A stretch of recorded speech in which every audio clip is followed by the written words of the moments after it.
Okay, welcome. This is Hayes Outdoorsman, how to bait hogs. I promised this video to you, and what we've done, we've already dug the holes. We have actually dug 4 holes, about 2.5 foot deep. But what I'm going to do is I'm going to show you the mixture I make up, and I'm going to do 1 hole for you, and then we're going to cut, and then I'm going to bring you back when we do all the rest of the holes because it's probably going to be too long. But we're out here in Culpeper. Virginia Sportsman's Club is a club that I'm in, and we have a whole bunch of hogs out here, a bunch of ferals and Russian hogs. My name's Jeff, and my son that's doing the camera work is Joshua, and we got a guest over here, Donnell. He's out of the camera, but he helped us dig the holes. That was the big part. But as you can see, we'll show you in a little bit. This is a cutover. And we have a bunch of thick pines over to our right that you're going to go to, Joshua. Kind of pan around when I do it, if you want to. There you go. And we've got signs of hogs been coming out here. So we'll do a little bit more camera work around here, but I'm going to start showing you this right fast. Now, this is a concoction that I did the last time. What you basically have here is you've got sugar and Kool-Aid. Doesn't matter, grape or cherry. I've got grape jelly. I've got some good old maple syrup. And just pick that up at Walmart. Some grape or cherry, it doesn't matter. Anything grape or cherry. I've got 2 different kind of corns here. So basically, what I do, this is going to get kind of messy right here. So I'm going to take this jacket off because I don't want to get this all messed up. It's going to get messy. Basically what you do, this is malted corn. Oh, I'll turn the sugar over. That's okay. We'll leave that later. You're going to take a whole bunch of malted corn, 5-gallon bucket. Just fill her up. Don't matter if you spill some on the ground, because later you'll see it'll be left for the hogs to eat up. Fill your bucket up about halfway. Take a little bit of syrup. Just save it for the next batch, about half of it. Get you a whole thing of jelly. Oh, come out of there. The whole thing. I usually make about 2 buckets. Get all out of there. This ain't no big camera cruise or anything like this. This is a good old redneck style. So I know there's a lot of you boys out here. So I'll pour half of my drink, just half of it. Then I'll take about half the Kool-Aid, put in there too, and we'll mix it around. Now if it's too dry, this is a little bit dry, bring you some water. You don't want to get it too syrupy, just enough so you can mix it pretty good.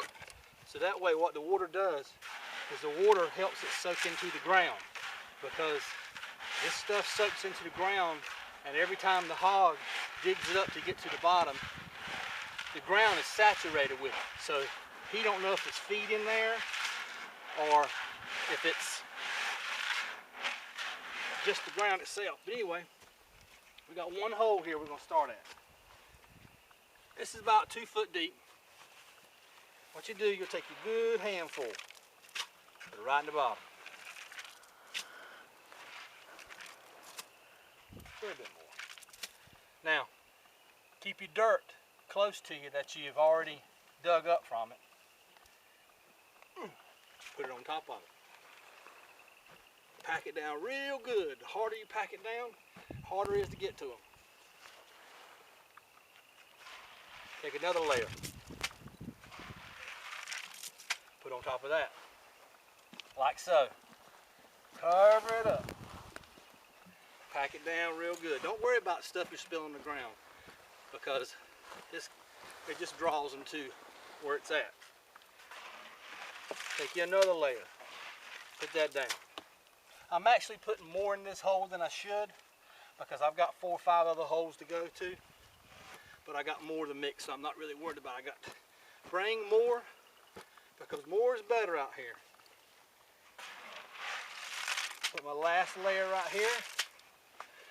I say anywhere from 2 to 3 handfuls. Cover it up.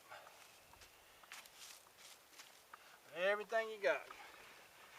Pack it in there real good. Now, we'll be back in a little bit after I've got all the holes done, and I'll show you the final way you bait them. See you after this commercial. Welcome back to Hayes Outdoorsman, I'm sorry. As you can see, we've got all the holes covered. You know, all the little holes that we dug, we got little small holes and we got the deep holes. We filled them up like I showed you in the first episode. But you see all the stuff that we left over spilt? Not a problem, it helps. So what I'm going to do is I've got an extra bag of corn here. The corn I've got over here is a mixture of just pellets and corn. The other corn that I put in there is malted corn with molasses. So basically what you do is you just take it and you just sling it everywhere like this. More the better. Just sling it. Now, I've already put Kool-Aid in the barrel. But what I do is I take the Kool-Aid and I'll spread it all out on the ground again. It just makes a scent where they'll come and they'll smell it. Last time I did it, it took about 2.5 days for them to find it. They stayed on it for about 3 or 4 days, and they come back periodically about 5 or 6. But that's basically how you bait hogs. Next week, if Joshua would turn the camera around, all the way around this way, right over here we have a deer food plot.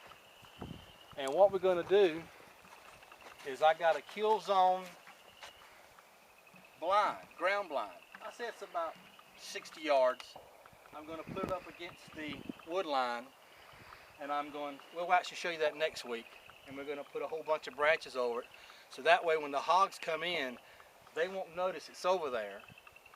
And they've got a lot of area to come in from, so they won't never see us. We've got something to back us up. But what I've also done is I've put my camera out here on the tree. It's probably no more than 15 foot from it, so that way I can find out what time the hogs come in and when we can come out here to get them. But not this episode, but the next, I'm going to actually put a feed barrel out here after the turkey season's over, because you can't put that out because people will be hunting over turkey and they don't know this feed's out here. But this feed is not going to be a problem because it'll be gone within 5 or 6 days. But the barrel will feed them all year. And I'll come out here after turkey season and put the barrel out, which I'll show you that. And what the barrel does is the dominant hogs will stay at night and eat on the barrel. But most of the time they feed at night. But the smaller pigs will come out at the daytime and feed on the barrel, giving you opportunity during the daytime because the dominant hogs will be sleeping at night. But other than that, I promised you a video. Thank you, Donnell. No problem. Thank you, my son, cameraman, and to Mike Simmons Outdoors. Anytime you want to come out and hunt, you're welcome. You're my brother in the outdoors. See you next time. From Hayes Outdoorsman, out.